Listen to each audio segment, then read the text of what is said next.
মই মানুহগৰাকী যিহেতু তেনেকুৱা ধৰণৰ নহয়ে, নোহোৱা বস্তু এটা মই কেতিয়াও কৰিব নোৱাৰোঁ, কাৰণ ব্যক্তিত্বটো সৰুৰ পৰা যিহেতুকে গঢ় লোৱা, সেইবাবে আমি সুখৰ দিনকো আশীৰ্বাদ বুলি ভাবিব লাগে, দুখৰ দিনকো আশীৰ্বাদ বুলি ভাবিব লাগে। কাৰণ দুখৰ দিনবোৰেও আমাক ভাল এটা শিক্ষা দি থৈ যায় বা নিজক যথেষ্টখিনি শক্তিশালী কৰি থৈ যায়, যিটো নেকি আমাৰ জীৱনত বহুত। ভিডিঅ' বনোৱা যাত্ৰাটো একেবাৰে মোৰ মই কোনোদিন নভবা এটা যাত্ৰা আছিল যে মই ভিডিঅ' বনাম বা তেনেকৈ কোনোবাই চাব, আঁকোৱালি ল'ব। মই কেতিয়াও ভবা নাছিলোঁ আৰু নভবাকৈয়ে আপোনালোকে বহুত বেছি মৰম দিছে।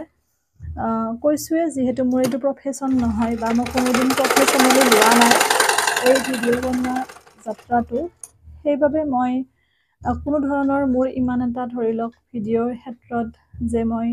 ইমান জাকজমকতা বা মোৰ ভিডিঅ'ত এণ্টাৰটেইনমেণ্ট মনোৰঞ্জন ইমান এটা নাপায়, কাৰণ মই মানুহগৰাকী যিহেতু তেনেকুৱা ধৰণৰ নহয়ে, নোহোৱা বস্তু এটা মই কেতিয়াও কৰিব নোৱাৰোঁ, কাৰণ ব্যক্তিত্বটো সৰুৰ পৰা যিহেতুকে গঢ় লোৱা এটা বস্তু আৰু সৰুৰ পৰা তেনেকৈ নাচি বাগি ইমান এটা এইবোৰ কৰা নহ'লে অকল পঢ়াতে মনোযোগ দিয়ালে ঘৰৰ মানুহে, গতিকে পঢ়াৰ ক্ষেত্ৰতে পঢ়িলোঁ বা লাগি থাকিলোঁ, গতিকে সেইফালৰ পৰা এইবোৰ কিছু ক্ষেত্ৰত কৰা নহ'ল আৰু এতিয়াও ভাল নালাগে বা যিহেতু নকৰিলোঁ কিছুমান, সেইকাৰণে ধৰি লওক ব্যক্তিত্বটোৱে তেনেকুৱা হৈ গ'ল। গতিকে সেইখিনি আৰু যিটো নোহোৱা বস্তুটো চেষ্টা কৰি মই কেতিয়াও কৰিব নিবিচাৰোঁ। মই যেনেকুৱা তেনেকুৱাকৈ ঠিকেই আছোঁ, গতিকে আপোনালোকে হয়তো কিবা অকণমান শিকিব পাৰিব পাৰে, যিহেতু নিজে অধ্যয়ন কৰি ভাল পাওঁ, শিকি ভাল পাওঁ, আয়ত্ব কৰি ভাল পাওঁ, গতিকে সেই মোৰ সামান্য জ্ঞানেৰে হয়তো আপোনালোকৰ মাজত মই কিবা এটা আগবঢ়াই যাব পাৰোঁ। নতুন নতুন কথা ভাবি আছোঁ, নতুন নতুন কিছু বিষয় উপস্থাপন কৰিম আপোনালোকৰ মাজত, আশা কৰোঁ উপকৃত হ'ব। আৰু এটা কথা, এইকাৰণে মোৰ ভাল লাগে যে মোৰ ভিডিঅ' চোৱা মানুহৰ ভিতৰত যথেষ্টখিনি মানুহ এজেড মানুহ, বয়সস্থ মানুহখিনি বেছি আছে। সেইফালৰ পৰা মই নিজকে সুখী অনুভৱ কৰোঁ, যেতিয়া মই ওলাই যাওঁ ক'ৰবাত মাত লগাই নিজৰ পিতৃসম এজনে বা তেনেকৈ শিক্ষাগুৰুসম এজনে, বহুত ভাল লাগে, সুখ অনুভৱ কৰোঁ। কাৰণ বৰ্তমান সময়ত ভিডিঅ' জগতখনত যিমানখিনি লেতেৰা বা তেনেকুৱা ধৰণৰ আৱৰ্জনা কিছু ভৰি পৰিছে, সেই সময়ছোৱাত যে মোৰ ভিডিঅ'খিনি নিশ্চিন্ত মনে কোনোবা বয়সস্থ এগৰাকীয়ে চাব পাৰিছে, সেইটোক লৈ মোৰ যথেষ্টখিনি মই সুখী অনুভৱ কৰোঁ। মোৰ উদ্দেশ্য সেইটোৱে আছিল। আৰু মই প্ৰথমে ভাবিছিলোঁ যে চাওঁচোন মানুহে ভাল বস্তু এটা আঁকোৱালি লয়নে, আৰু মোৰ ধাৰণাটো আপোনালোকে সত্য বুলি প্ৰমাণিত কৰিছে, সেইফালৰ পৰা মই যথেষ্ট সুখী। আৰু কাটিং ভিডিঅ'সমূহো ইমান বেছি ভাল পালে আপোনালোকে, তাৰ পিছৰ পৰা অনলাইন ক্লাছ আৰম্ভ কৰিলোঁ আৰু মই নভবা ধৰণে সঁহাৰি পাইছোঁ আৰু ইমান সুন্দৰকৈ সকলোৱে পাৰিছে, আয়ত্ব কৰিছে, যিটো মই কেতিয়াও কল্পনা কৰা নাছিলোঁ। কাৰণ অফলাইনতে ইমান ভালকৈ মানুহে বুজি নাপায়, কিন্তু অনলাইনত মই চেষ্টা কৰিছোঁ অৱশ্যে যিমানখিনি পাৰোঁ, আৰু আগ্ৰহ আৰু একাগ্ৰতাৰ বলত সেইটো সম্ভৱ হৈ উঠিছে। অনাগত দিনত পুনৰ মই এই ক্লাছটো অব্যাহত ৰাখিম, যাতে যিসকলে ওলাই যাই পেলাই বাহিৰত শিকিব নোৱাৰে, বাচ্ছা আছে বা কৰ্মৰ ক্ষেত্ৰত ব্যস্ত বা বিবাহিতসকলে,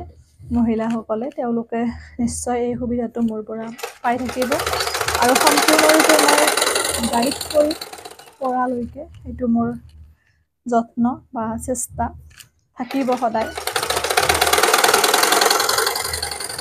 আপোনালোকে মৰম দিব, আশীৰ্বাদ কৰিব, সেইখিনিয়ে মোৰ বাবে যথেষ্ট। আৰু মই কোনো ধৰণৰ উচ্ছৃংখলমূলক ভিডিঅ' আপোনালোকে মোৰ পৰা নাপায়, যিহেতু মই তেনেকুৱা নহয়েই মানুহজনী। কৰ্মক বিশ্বাস কৰোঁ, যদি আমি ভাল কাম কৰোঁ ভাল ফল পাম, বেয়া কাম কৰিলে বেয়া ফল পাম। গতিকে কষ্ট কৰি খোৱা মানুহবোৰ সদায় প্ৰিয়, আৰু সেইবাবে নিজেও যিমান পাৰোঁ কষ্ট কৰোঁ। যিহেতুকে ইমান সুখত ডাঙৰ হোৱা বা ইমান অভাৱ অভিযোগ নোহোৱাকৈ ডাঙৰ হোৱা নাই, যথেষ্টখিনি কষ্ট, অভাৱ অভিযোগৰ মাজেৰে ডাঙৰ হৈছোঁ বা আজিৰ স্থিতি পাইছোঁ সেইবাবে বুজি পাওঁ আৰু যিখিনি মানুহে কষ্ট কৰি খায় সদায় সেইবাবে সেই মানুহখিনি আপোন বা মানুহখিনি ভাল লাগে কিবা এটা পিতৃ মাতৃৰ পইচাৰে নিজে স্বাৱলম্বী হোৱা মানুহতকৈ একদম জিৰৰ পৰা শূন্যৰ পৰা যিয়ে কষ্ট কৰি কিছু আয়ত্ব কৰিছে সেই মানুহখিনি সদায় মোৰ প্ৰিয় কাৰণ সেই সময়টো নিজে পাৰ হৈ আহিছে আপোনালোকে বহুতেই মোৰ বহু কথাই নাজানে আৰু মই জনোৱাও নাই কাৰণ যিহেতুকে নিজক ইমান উদঙাই দিব ভাল নালাগে মোৰ যিমান ভিডিঅ' ক্ৰিয়েটৰ হ'লেও মানে ডেইলি ব্লগ বনালেও মানুহৰ জীৱনত সিক্ৰেট বা পাৰ্চনেল বুলি কিবা এটা বস্তু থাকিব লাগে সেইটো মোৰ মনে কয় আৰু সেইখিনি সমস্তখিনি আনক উদঙাই দিয়াৰ কোনো প্ৰয়োজন নাথাকে সেইবাবে মই কিছু ভিডিঅ' নবঢ়াওঁ এটা সীমাবদ্ধ ৰাখি পেলাই আগবঢ়াওঁ কাৰণ ভিডিঅ'সমূহ যিহেতু সৰুৰ পৰা ডাঙৰলৈকে সকলোৱে চায় গতিকে যাতে কাৰো তাতে এটা কুপ্ৰভাৱ নপৰক সেইটো মোৰ উদ্দেশ্য তথাপিও যিখিনিৰ পৰা অনুপ্ৰাণিত হ'ব পাৰে বা অনুপ্ৰাণিত হ'ব যেন মোৰ অনুভৱ হয় সেইখিনি ভিডিঅ' মই আগবঢ়াওঁ অনাগত দিনতো মই আগবঢ়াম আশা কৰোঁ মোৰ সেই কথাখিনিয়ে উঠি অহা প্ৰজন্মক অলপ হ'লেও অনুপ্ৰাণিত কৰিব কিছুমান কথা কি ক'ম আৱেগিক কৰি তোলে জীৱনৰ কেতিয়াবা নিশ্চয় আপোনালোকে গম পাব যদিহে জানিব বিচাৰে অভাৱ অভিযোগ জীৱনত থাকে সকলোৰে কিন্তু বৰ্তমান সময়ৰ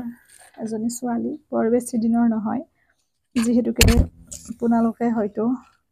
নাজানে বহুতে বা ভাবেও বহুতে ডাঙৰ বুলি আৰু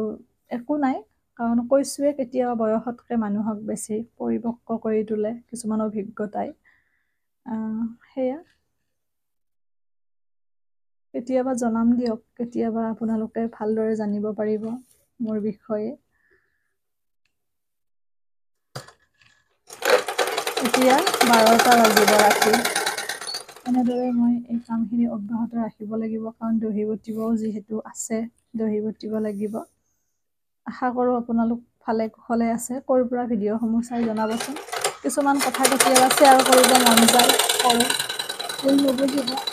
নিজৰ ছোৱালী বুলি ভাবিব সেইবাবে আমি সুখৰ দিনকো আশীৰ্বাদ বুলি ভাবিব লাগে দুখৰ দিনকো আশীৰ্বাদ বুলি ভাবিব লাগে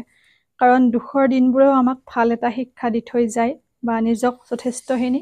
শক্তিশালী কৰি থৈ যায় যিটো নেকি আমাৰ জীৱনত বহুত বেছি প্ৰয়োজন কিয়নো অনাগত দিনত আৰু হতাশা দুখ কষ্ট এইবোৰৰ আমি কিমান মুখামুখি হ'ব লাগে একো ঠিকনা নাই গতিকে এটা এটা দুখৰ দিনে এটা কষ্টৰ দিনে আমাক যথেষ্টখিনি শক্তিশালী হোৱাত সহায় কৰে গতিকে মই বেয়া বুলি নকওঁ কোনোদিন আমাৰ দুখৰ দিনবোৰো প্ৰয়োজন জীৱনত বহু মানুহৰ মুখাবোৰ খোল খাই আমি চিনি পাওঁ আমাৰ চাৰিওফালে থকা কোনবোৰ আমাৰ আপোন মানুহ 9 বজাৰ পৰা এনেকৈ নন ষ্টপ কাপোৰ চিলাই আছোঁ আৰু এই কাৰ্যসূচী চলি থাকিব এতিয়া 11টা বাজিল 12:30 এটা যিহেতুকে পূজাৰ সময় গতিকে এইবোৰ বেলেগৰ কাপোৰ পৰিছে গতিকে তাৰ কাৰণে চিলাবই লাগিব নিজে সিফালে কাপোৰ পিন্ধোৱে বা নিপিন্ধোৱে নতুন সেইটো ডাঙৰ কথা নহয় যিহেতুকে এইবোৰ কামৰ লগত জড়িত গতিকে যিসকল জড়িত তেওঁলোকে বুজি পায় আনৰ কাপোৰ ৰেডি কৰোঁতে কৰোঁতে নিজলৈ পুৰণা কাপোৰ পিন্ধি পূজা চাব যাব লগা হৈ যায় আচলতে দায়িত্ব কৰ্তব্য এইবোৰে আমাক বহু কথাই শিকায় বয়সতকৈ বহুত আগতে পৰিপক্ক কৰি তোলে অৱশ্যে তাকে লৈ কোনো আক্ষেপো নাই যি হৈছে ভালৰ কাৰণে হোৱা বুলিয়ে ভাবি লৈছোঁ আৰু লগতে সুখ অনুভৱো কৰোঁ যে অন্ততঃ বহুমূলীয়া সময়খিনি এনে অপচয় হোৱা নাই কিবা এটা ভাল কামতে আহিছে কাৰণ পঢ়া শুনাটো এটা বেলেগ এটা দিশ বা প্ৰফেশ্যনটো এটা বেলেগ দিশ আৰু ৰুচি অভিৰুচিটোৰ পৰাও যদি আমাৰ কিবা এটা ইনকামমুখী হয় বা ধৰি লওক উপাৰ্জনমুখী হয় ৰুচিটো তেতিয়া বহুত বেছি ভাল গতিকে তাকে লৈ আক্ষেপ নাই সুখ অনুভৱ কৰোঁ কষ্ট হয় যিহেতুকে কষ্টখিনিৰ মাজতো আমি আনন্দ কৰি পেলাই যদি কাম এটা কৰোঁ তেতিয়াহ'লে সেইটো আমাৰ কষ্ট যেন অনুভৱ নহয় দুৰ্গা পূজা মনসা পূজা সৰস্বতী পূজা এইবোৰ হৈছে ছিজন মেকআপ আৰ্টিষ্টসকলৰ বা টেইলৰসকলৰ। গতিকে এই সময়টোতে যথেষ্টখিনি খাব। অৱশ্যে আজিকালি বিয়া বাৰু প্ৰত্যেক সময়তে হৈয়ে থাকে কম বেছি পৰিমাণে, গতিকে নিৰ্দিষ্ট এটা সময়লৈকে কোনেও ৰ'বলগীয়া নহয়। সেইবাবে মই বাৰে বাৰে কওঁ হাতৰ বিদ্যাবোৰ বহুত প্ৰয়োজন। যিটোৱেই নহওক কোনোবাটো সময়ত বহুত বেছি কাম দিয়ে। অন্তত নিজৰ ধৰি লওক আজৰি সময়খিনিও সৎভাৱে চলাই নিয়াত সহায় কৰে। সুখৰ জীৱন এটাতো সকলোৱে বিচাৰে, আৰামত সকলোৱে থাকিব বিচাৰে, কিন্তু কেতিয়াবা পৰিস্থিতিয়ে আমাক বাধ্যও কৰায়।